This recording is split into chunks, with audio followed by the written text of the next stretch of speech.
Voilà, chers amis, bonjour, bienvenue dans ce live du lundi, où lundi après lundi, nous prenons le temps de regarder un petit peu les différents éléments et rites de la messe, essayer de mieux comprendre la messe et mieux comprendre la liturgie. Et aujourd'hui, nous allons donc prendre le temps de parler un petit peu des vêtements liturgiques. Alors, j'espère que vous êtes là, j'espère que vous m'entendez bien. Je vous propose pour aujourd'hui donc la pause de théologie, comme le nom l'indique. Eh bien, pour cette pause, nous prenons le temps d'une tasse de thé. Voilà, si vous avez préparé votre tasse de thé, si vous êtes prêt pour votre goûter, eh bien, nous allons pouvoir commencer. Au début de l'Église, il est probable que les premiers chrétiens célébraient avec des vêtements ordinaires pour la vie de tous les jours. Ils se rassemblaient, d'ailleurs on a des récits, ils se rassemblent dans leur maison, et donc ils sont habillés de manière à peu près ordinaire, ou avec les vêtements des lieux et des pays dans lesquels ils habitent. Et voilà que le vêtement évolue au fil des siècles, et les chrétiens vont garder l'habitude, vont garder les vêtements qu'ils utilisaient dans les générations précédentes, des vêtements qui étaient donc issus du monde ordinaire et qui vont devenir des vêtements liturgiques, puisque le vêtement ordinaire va évoluer et le vêtement de la liturgie, lui, va rester. Et comme très souvent dans la liturgie, on commence par des choses pratiques, et ensuite, ces choses pratiques se chargent d'un sens spirituel. On l'a vu lorsqu'on a parlé de l'eau, par exemple, en évoquant le rite du lavabo, un geste très ordinaire qui consiste à se laver les mains, parce qu'on avait accueilli les offrandes. On se lave les mains pour avoir les mains propres, et voilà que ce geste va évidemment se charger d'un sens spirituel qui va faire écho à un certain nombre de passages de l'Ancien Testament. Et bien de même, le vêtement liturgique est au départ un vêtement, tout ce qu'il y a de plus ordinaire, et ce vêtement va se charger d'un sens spirituel. Je précise que vous pouvez aussi évidemment poser des questions tout au long de la vidéo, et j'essaierai d'y répondre au fur et à mesure. Pourquoi porter des vêtements dans la liturgie, des vêtements particuliers à la liturgie? Eh bien, pour manifester que ce qu'on vit n'est pas un temps ordinaire. On a des objets propres à la liturgie, on a des vêtements propres à la liturgie, on a des lieux propres à la liturgie. Ces vêtements, ces objets, ces lieux nous aident à sentir que l'on vit un temps particulier.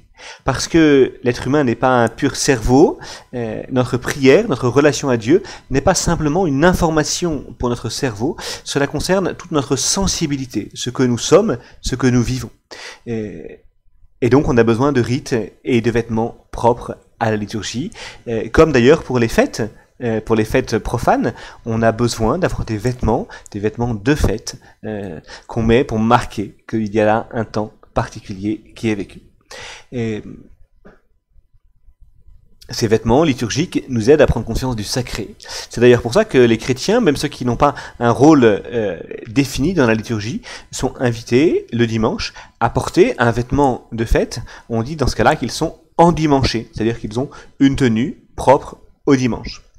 Vous y penserez, j'espère, à marquer le dimanche prochain, dimanche de Pâques, le plus grand dimanche de l'année, en ayant une tenue de fête. Alors, regardons un petit peu les vêtements que portent les ministres de la liturgie. Ce qu'on appelle les ministres, ce sont tous ceux qui vont avoir un rôle visible dans la liturgie, qui vont être dans le cœur, et qui vont porter un vêtement particulier. Le vêtement du ministre, le vêtement qui marque en premier, c'est l'aube. L'aube, cette grande robe blanche que vous avez déjà vue, que portent les prêtres, que portent les servants de messe, que portent parfois dans certaines paroisses ceux qui vont donner la communion, les ministres extraordinaires de la communion peuvent porter aussi l'aube. L'aube, c'est une grande robe blanche. Son nom d'ailleurs veut dire blanc. albus en latin, c'est un adjectif qui veut dire blanc, qui a donné aussi le mot aube en français au sens du l'aube qui se lève le matin, quand le ciel s'éclaire après la nuit. Et pour les chrétiens, c'est le symbole de la lumière, donc de la résurrection, comme dans quelques jours, nous allons allumer des lumières dans la nuit de Pâques pour fêter la résurrection, pour fêter le fait que la vie est plus forte que la mort, et la lumière est plus forte que les ténèbres. Et donc c'est le même mot, aube, qui désigne la fin de la nuit et ce vêtement de lumière, ce vêtement blanc. Le vêtement blanc est donc le vêtement de tous les baptisés, de tous les chrétiens, signe de résurrection et signe aussi d'une nouvelle naissance. Par-dessus nos vêtements de la vie ordinaire, par-dessus le vieil homme, comme dit saint Paul, nous avons revêtu le Christ. Nous sommes habillés de la lumière de la résurrection. Et donc le vêtement blanc est le vêtement des baptisés depuis le jour de notre baptême. Le jour de son baptême, le baptisé reçoit un vêtement blanc, traditionnellement une grande robe blanche, le vêtement qu'il va porter ensuite, traditionnellement à la première communion et à la profession de foi, en rappel du baptême. Le premier communion arrive avec cette robe blanche, cette aube. C'est un vêtement qui est assez salissant, évidemment. Un vêtement, parce que le blanc, voilà, est une couleur qui est salissante, et donc c'est aussi un signe d'innocence et de pureté. Et d'ailleurs, lors du baptême des enfants, on dit, alors je pense qu'il y a une erreur, je vois sur le stream sur Facebook, alors je vais essayer de modifier la publication en live, parce que je vois qu'il y a marqué visite de la chapelle Sixtine, mais ce n'est pas la visite de la chapelle Sixtine, évidemment, vous l'aurez bien compris, ça n'est pas la visite de la chapelle Sixtine, c'est la visite un live de liturgie, voilà.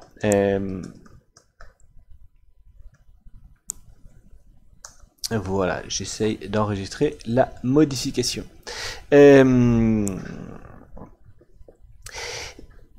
Alors j'espère que sur YouTube, où ça se fait aussi en live, et j'espère que ça n'est pas complètement faux aussi.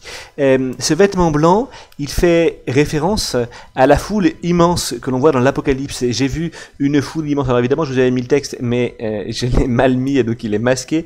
J'ai vu une foule immense vêtue de vêtements blancs, dit Saint Jean dans l'Apocalypse, et donc c'est la foule des baptisés, de tous ceux qui ont lavé leur robe dans le sang de l'agneau.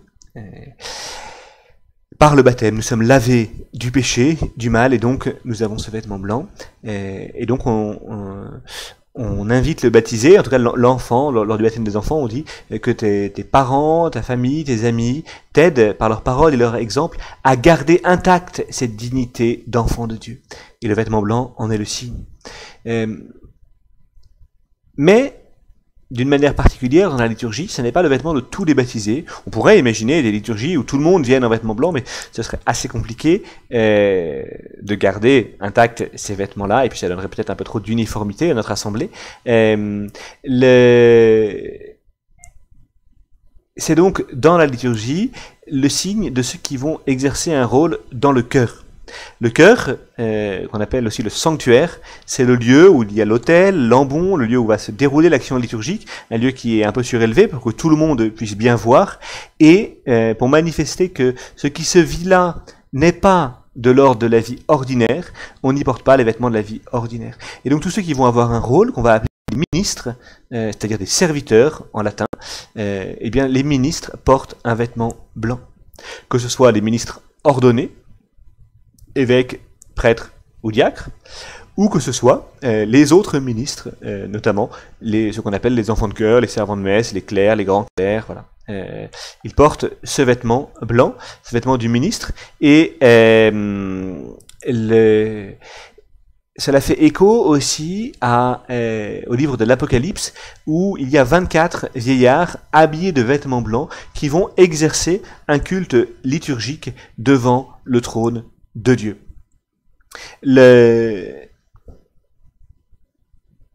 Voilà sur la tenue sur l'aube, le vêtement blanc. Et donc je rappelle que ministres dans l'Église, ce sont ceux qui exercent un service. Voilà. puisque ministère en latin veut dire le serviteur. Deuxième vêtement que l'on voit très nettement dans la liturgie, qui est ce qu'on appelle, c'est l'étole, c'est le vêtement des ministres ordonnés cette fois-ci. Alors je vous rappelle, c'est la pause théologie, donc je vous invite à boire du thé. Ou à prendre toute autre forme de goûter que vous voulez. Je sais que vous avez une longue journée de travail, je pense particulièrement aux collégiens, aux lycéens, aux étudiants qui doivent se plonger dans leurs études, alors faites une pause goûter. L'étole. L'étole, vous la connaissez, c'est cette écharpe que le prêtre, les diacres et les évêques portent. Son nom vient du grec stolé, qui veut dire un vêtement de dessus. Alors on ne sait pas très bien ce que cela désignait comme vêtement de dessus. On imagine un peu une écharpe, un châle, voilà. Peut-être une étole comme on l'appelle aujourd'hui encore dans le langage profane pour désigner cette grande pièce d'étoffe dans laquelle on peut se draper. Voilà, un vêtement de dessus.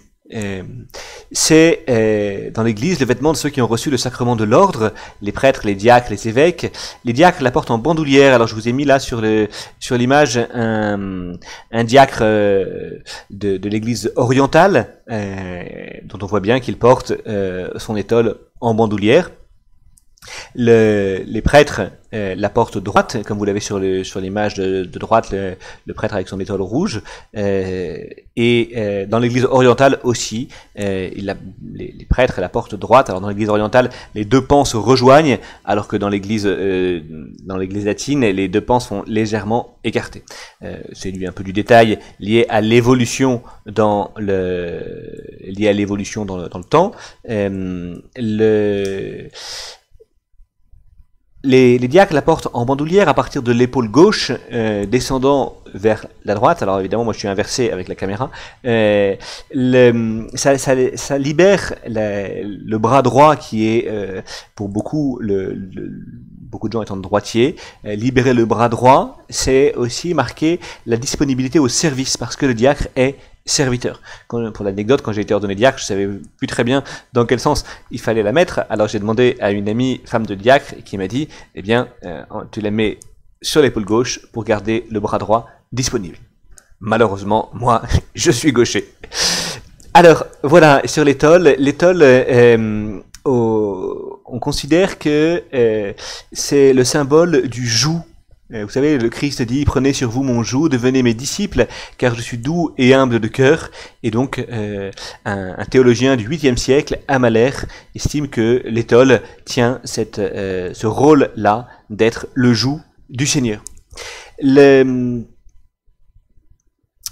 Après l'étole, par-dessus l'étole, on met la chasuble. Alors, venons-en à la chasuble. La chasuble, vous la connaissez, c'est en général le vêtement qu'on connaît le plus dans la liturgie. La chasuble, son nom vient du latin casula, petite maison, et j'en profite d'ailleurs, puisque plusieurs d'entre vous ont joué au jeu de l'énigme du jour, pour féliciter Vincent, qui est le premier à avoir donné la réponse, qui était posée sur la vidéo sur IGTV à ce sujet.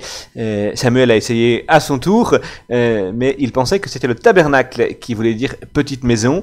Eh bien non, c'était bien pensé, mais le tabernacle, ça veut dire la petite tente ou la petite cabane. En fait, casula, c'est la petite case, littéralement, et donc ça désigne la petite maison. Et c'est vrai que quand on voit la chasuble, vêtement dans lequel on rentre, on s'enfile par-dessous, on la met un peu comme un poncho, et bien celui qui est à l'intérieur est comme dans une petite maison. C'était le nom d'un manteau dans la Rome antique, dans l'Antiquité romaine, et ce manteau est resté celui des prêtres et des évêques. On reparlera du manteau propre au diacre juste après. La chasuble s'enfile donc par la tête. Elle signifie qu'on est vraiment enveloppé dans l'amour de Dieu. C'est ainsi que le théologien Rabban de Mor, grand théologien du 8e siècle, estimait que la chasuble symbolise la charité. On entre dans la charité, on est habillé de la charité, comme on entre dans la maison de Dieu. Voilà. La chasuble symbolise la charité. Le prêtre la porte pour la messe uniquement, pour marquer le rôle particulier de la messe parmi les autres sacrements. Et la chasuble a une autre signification qui est moins connue. Par sa forme ronde, eh bien, elle peut rappeler la planète, les planètes, l'univers tout entier, dont les théologiens et les philosophes de l'Antiquité pensaient que l'univers était rond. De fait, en italien, la chasuble s'appelle planète, pianeta. Et elle est alors le signe que à la messe, ce qui se vit à la messe est quelque chose de très particulier. La messe est un sacrement qui a une dimension cosmique, c'est-à-dire que l'univers entier est rassemblé par le Christ qui s'offre au Père. Et par les mains du prêtre qui offre le Christ au Père, c'est l'ensemble de la création qui est ainsi présentée à Dieu le Père. Et donc il y a une dimension cosmique à toute messe. Et le pape François, dans son encyclique sur l'écologie, a tenu à souligner ça. Il a souligné que dans la messe, eh bien, l'ensemble de la création est rassemblé. Et donc la chasuble, par sa forme ronde, qui évoque la totalité de l'univers, la pianeta en italien, eh bien, est ce vêtement propre à la messe qui rappelle la dimension cosmique de l'Eucharistie. Alors, sur la chasuble, vous allez me dire, est-elle si ronde que ça? La pianeta italienne, elle est ronde, très bien, mais si vous avez vu des statues ou des peintures des grands saints de l'histoire de l'Église, je pense au curé d'Ars par exemple, si vous avez vu sa chasuble dans sa maison à Ars, ou si vous avez vu saint Alphonse de Liguori, ou si vous avez vu beaucoup de chasubles qui nous restent, eh bien, n'ont pas du tout cette forme-là. Elles sont plus courtes. Et alors, je vous propose de faire un petit retour sur l'évolution de la chasuble à travers le temps. La chasuble, au départ, est ronde. On en a, alors j'ai pas d'image à vous montrer de mosaïque avec des chasubles romaines, mais la chasuble au départ est ronde, c'est vraiment un poncho. Avec le temps, elle va se raccourcir parce que on va la charger de broderies, de pierreries, et donc elle devient plus lourde. Et à mesure qu'elle est plus lourde, eh bien on la fait plus courte parce que sinon elle devient impossible à porter. Et alors je vous présente ici une très belle chasuble, une chasuble très célèbre, la chasuble du pape Boniface VIII. C'est une chasuble moi, que j'ai eu la joie de voir en allant à Anagni, lorsque j'étais en vacances à Rome au mois de septembre dernier. Anagni, c'est la ville où résidait le pape Boniface VIII. Et pour l'anecdote, c'était d'ailleurs la question bonus dans l'énigme du jour sur IGTV, à Anagni, Philippe de Nogaret, envoyé du roi de France Philippe le Bel, est venu pour arrêter le pape Boniface VIII, et la légende lui dit qu'il lui aurait mis une paire de claques. On parle de la gifle d'Anagni, et le pape Boniface VIII en a été tellement marqué que c'était un pape assez âgé qu'il en est mort quelques jours plus tard. Et donc voilà, en tout cas, sa chasuble. Donc vous voyez qu'elle n'est déjà plus tout à fait ronde, elle s'est déjà pas mal réduite. Elle doit arriver à peu près à mi-manche entre l'épaule et le coude quand on la porte. Elle retombe légèrement, elle dépasse légèrement des épaules, mais ce n'est plus déjà la chasuble ronde. Si vous voulez une très belle chasuble ronde, vous en avez une dans la cathédrale de Saint-Flour, dans la fresque qui est au-dessus de la porte d'entrée, de la porte principale de la cathédrale de Saint-Flour. Si je dis pas de bêtises, il me semble qu'il y a là une très belle fresque avec une très belle fresque du Moyen-Âge avec une chasuble dite gothique, donc les chasubles du Moyen-Âge, chasuble quasiment ronde. Et puis on avance dans le temps, on continue à dorer, à charger de fil d'or nos chasubles, et elles deviennent de plus en plus rigides, parce que quand on brode avec du fil de métal sur une chasuble, forcément, ça devient aussi raide qu'une carapace, ou qu'un gilet pare-balles, et donc la forme se réduit pour être à peine plus grande qu'un gilet pare-balles, et on arrive à la chasuble qu'on connaît à partir du XVe siècle, jusqu'au 19e siècle, jusqu'à la fin du 19e, début 20e, cette chasuble dont la forme évoque vaguement un violon, et donc c'est la chasuble qu'on appelle violon. Et là encore, c'est Vincent qui a gagné la réponse à l'énigme de ce jour. Bref, vous voyez qu'au fil des siècles, les chasubles se sont raccourcies. il faut attendre le début du XXe siècle pour que les moines, dans tout le mouvement liturgique qui consiste à rechercher les sources de la liturgie, à partir des moines de Solesmes, à partir de Don Guéranger qui publie l'année liturgique à Solesmes et qui fait un grand travail de recherche des origines de la liturgie, et bien un certain nombre d'abbayes européennes embrayent le mouvement, et dans les années 20, dans les années 1920, apparaissent les chasubles, réapparaissent les chasubles dites gothiques, donc des chasubles beaucoup plus amples, qu'on appelle à l'époque gothiques ou monastiques, et puis qui peu à peu se répandent jusqu'au Concile Vatican II, où leur emploi va devenir relativement généralisé. Les deux formes coexistent encore. Par exemple, le bienheureux Popieluszko, prêtre polonais mort dans les années 80, assassiné dans les années 80, portait aussi bien l'une que l'autre. Le pape Jean-Paul II a porté les unes ou les autres, le pape Benoît XVI a porté les unes ou les autres. Donc les deux coexistent, mais disons que globalement, la chasuble gothique domine dans la forme ordinaire, la chasuble dite romaine ou chasuble violon domine dans la forme extraordinaire de la messe en latin. Voilà pour symboliser, mais l'une et l'autre peuvent s'utiliser dans les deux formes du rite. Sur ces chasubles violons, je précise aussi un peu les motifs qu'on peut retrouver. Les motifs les plus traditionnels, c'est l'agneau, parce que le Christ est l'agneau immolé, que dans l'Eucharistie, on célèbre le sacrifice du Christ qui donne sa vie. Donc on a cet agneau souvent posé sur un livre, voilà, qui fait écho à la vision de l'Apocalypse, où on voit l'agneau immolé qui est sur le livre qui a les 7 sceaux. Autre motif très traditionnel, très lié à l'Eucharistie, c'est le pélican, parce que dans l'Antiquité, on pensait que le pélican était un animal qui donnait sa propre chair à manger à ses petits.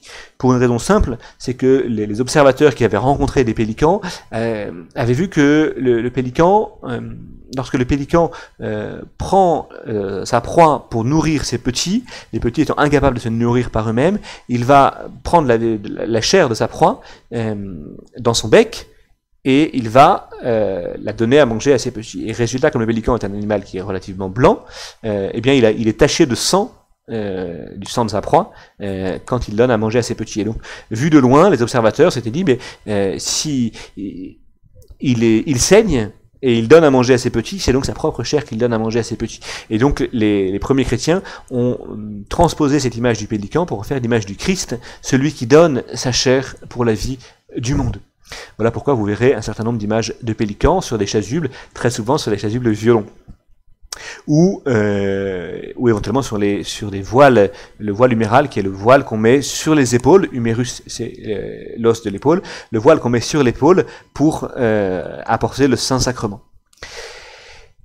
Dernier motif très traditionnel du voile huméral ou de la chasuble, c'est le IHS, les 3 initiales, qui au départ en grec sont l'abrégé du mot Jesus, et qui, en latin, sont l'abrégé de la phrase « Jesus hominibus salvator », le « I » pour « Jesus », « H » pour « hominibus », « S » pour « salvator », Jésus, sauveur des hommes.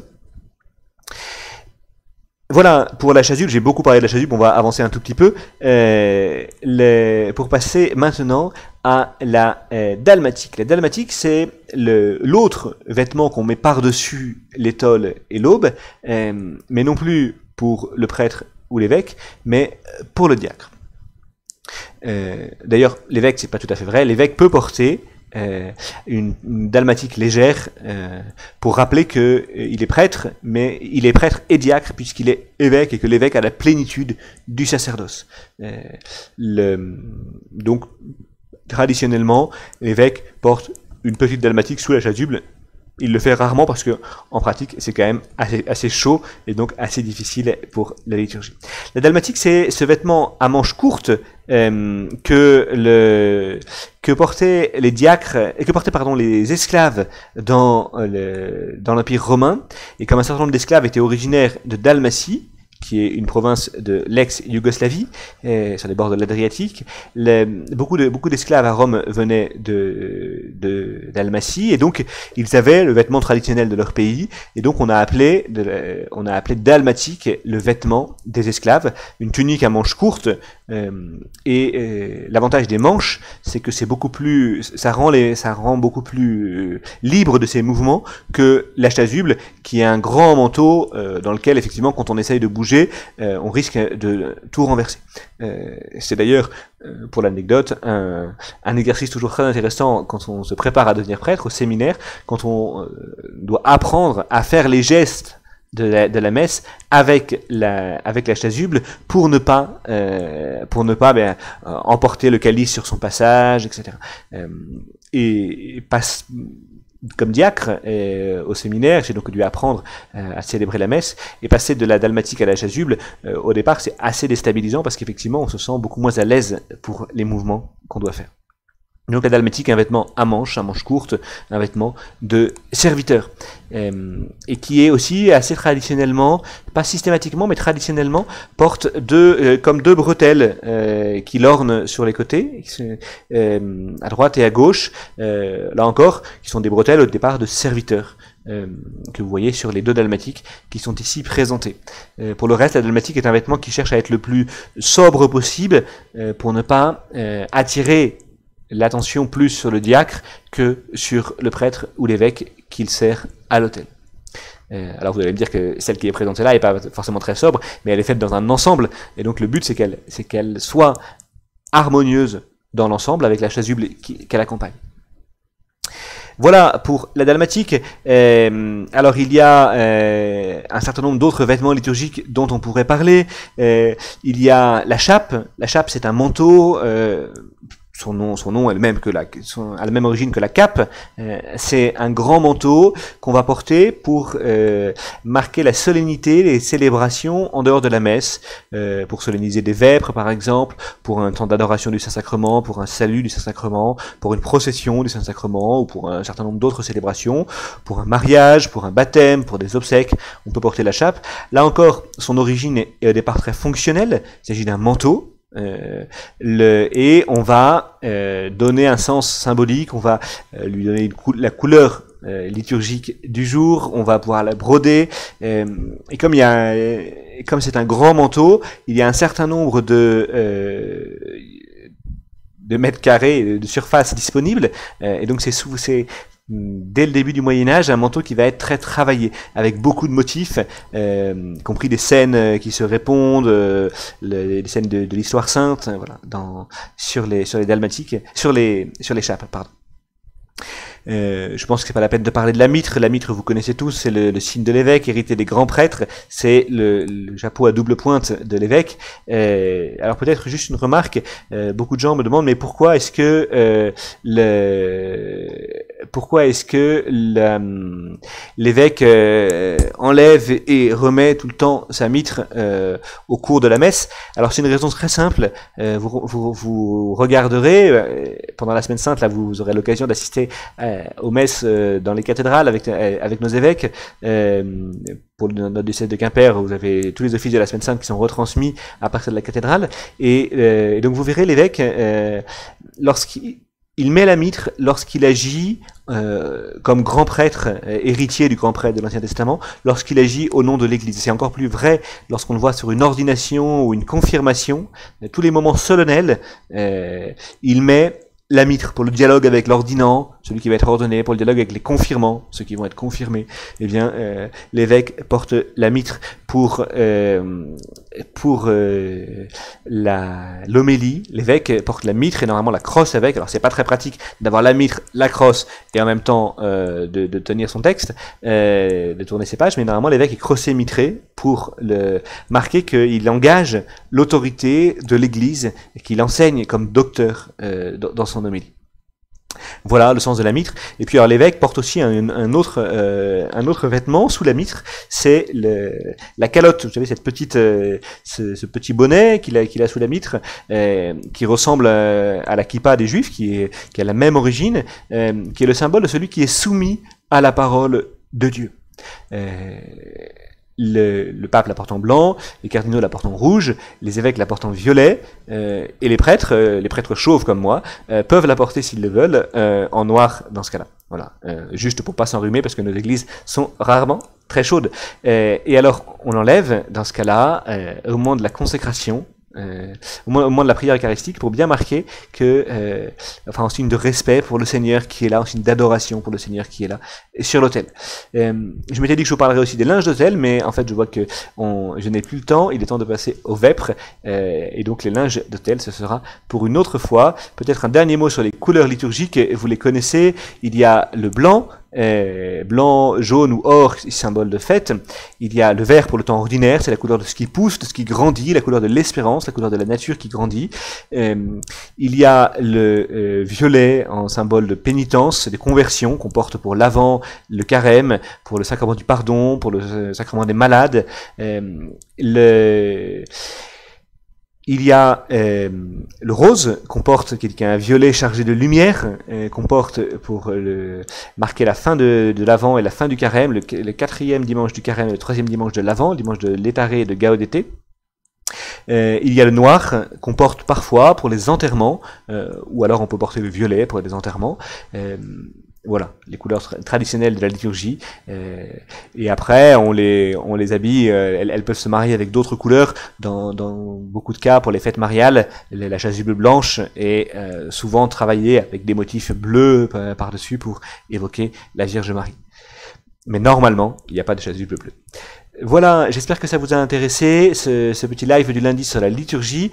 Demain, pour ceux qui veulent, on poursuivra notre réflexion en discussion Messenger sur l'Ancien Testament. Si vous voulez rejoindre, vous m'envoyez un message. Et puis, jeudi, il n'y aura pas de live sur les sacrements. Je suis désolé, je serai absent jeudi. Mais en revanche, je vous donne rendez-vous vendredi à 17h pour la visite des sarcophages des musées du Vatican. Voilà, vendredi saint, la visite des sarcophages du musée du Vatican. Je vous souhaite une bonne semaine sainte.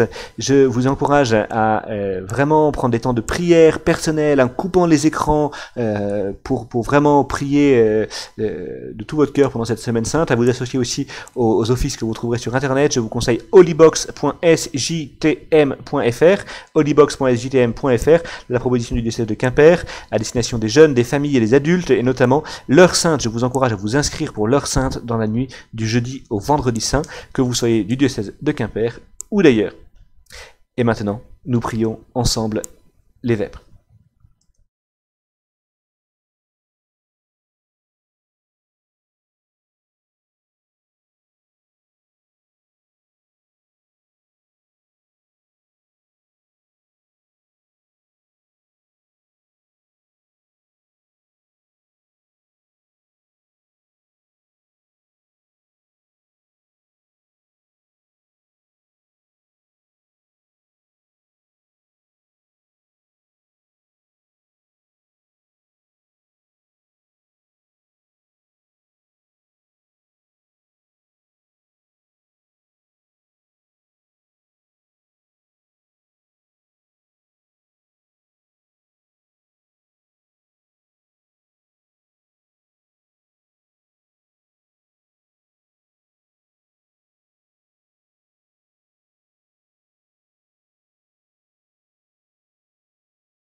Dieu nous a fait grâce en son Fils bien-aimé. En lui, par son sang, nous avons le rachat des péchés.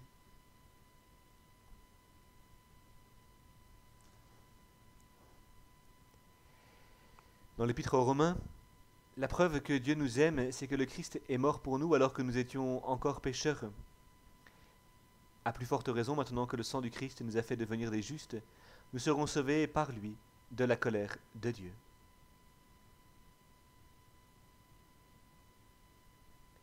Jésus, souviens-toi de moi quand tu viendras dans ton royaume. Jésus, souviens-toi de moi quand tu viendras dans ton royaume. Toi qui ne reposes pas le cœur brisé.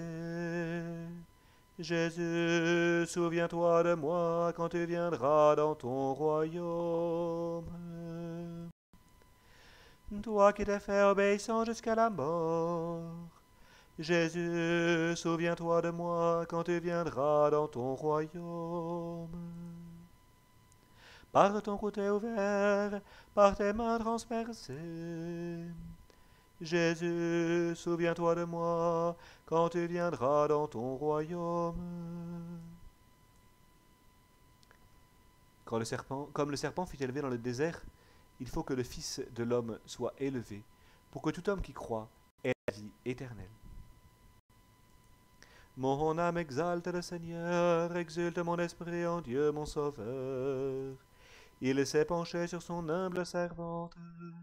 Désormais tous les âges me diront bienheureuse. Le Puissant fit pour moi des merveilles, saint est son nom. Son amour s'étend d'âge en âge sur ceux qui le craignent. Déployant la force de son bras, il disperse les superbes. Il renverse les puissants de leur trône. Il élève les humbles. Il comble de bien les affamés. Renvoie les riches les mains vides. Il relève Israël son serviteur. Il se souvient de son amour, de la promesse faite à nos pères, en faveur d'Abraham et de sa race à jamais. Gloire au Père et au Fils et au Saint-Esprit, pour les siècles des siècles. Amen. Comme le serpent fut élevé dans le désert, il faut que le Fils de l'homme soit élevé de terre, pour que tout homme qui croit en lui ait la vie éternelle. En contemplant la passion de Jésus notre Sauveur, nous supplions. Pour ceux que la tristesse accable, souviens-toi de ton agonie, ô Jésus notre Sauveur. Pour ceux qui souffrent la dérision, pour ceux qui sont blessés dans leur chair, souviens-toi de tes tortures, ô Jésus notre Sauveur. Pour ceux qui souffrent la dérision, souviens-toi de ta couronne d'épines, ô Jésus notre Sauveur. Pour ceux qui désespèrent de la vie, souviens-toi de ton cri vers le Père, ô Jésus notre Sauveur. Pour ceux qui meurent aujourd'hui, souviens-toi de ta mort sur la croix, ô Jésus notre Sauveur. Pour ceux qui espèrent contre toute espérance, que resplendisse ta résurrection, ô Jésus notre Sauveur. Nous te confions particulièrement, Seigneur Jésus, toutes les victimes de l'épidémie. Nous te confions aussi tous ceux qui sont fortement sollicités ou mobilisés pour lutter contre l'épidémie, pour permettre aussi à notre société de traverser cette épreuve. Les services de l'État, les médecins, les soignants, les forces de l'ordre, tous les services des collectivités. Te prions pour tous ceux qui sont dans l'angoisse pour le maintien de leur activité économique, ceux qui ont perdu leur emploi. Te prions pour toutes les familles éprouvées, pour ceux qui ont perdu un proche. Te prions pour que ce temps de confinement soit un temps pour te rencontrer, un temps particulièrement vécu avec toi. Nous prions aussi pour que ce soit un temps où nous nous rapprochions les uns des autres. Notre Père, qui es aux cieux, que ton nom soit sanctifié, que ton règne vienne, que ta volonté soit faite sur la terre comme au ciel. Donne-nous aujourd'hui notre pain de ce jour. Pardonne-nous nos offenses, comme nous pardonnons à qui nous a offensés. Et ne nous laisse pas entrer en tentation, mais délivre-nous du mal. Amen. Dieu Tout-Puissant, nous t'en supplions, quand nous tombons à cause de notre faiblesse, donne-nous de reprendre vie par la passion de ton Fils bien-aimé, lui qui règne avec toi et le Saint-Esprit maintenant, et pour les siècles des siècles. Amen. Que le Seigneur nous bénisse, qu'il nous garde de tout mal et nous conduise à la vie éternelle. Amen. Bénissons le Seigneur. Nous rendons grâce à Dieu.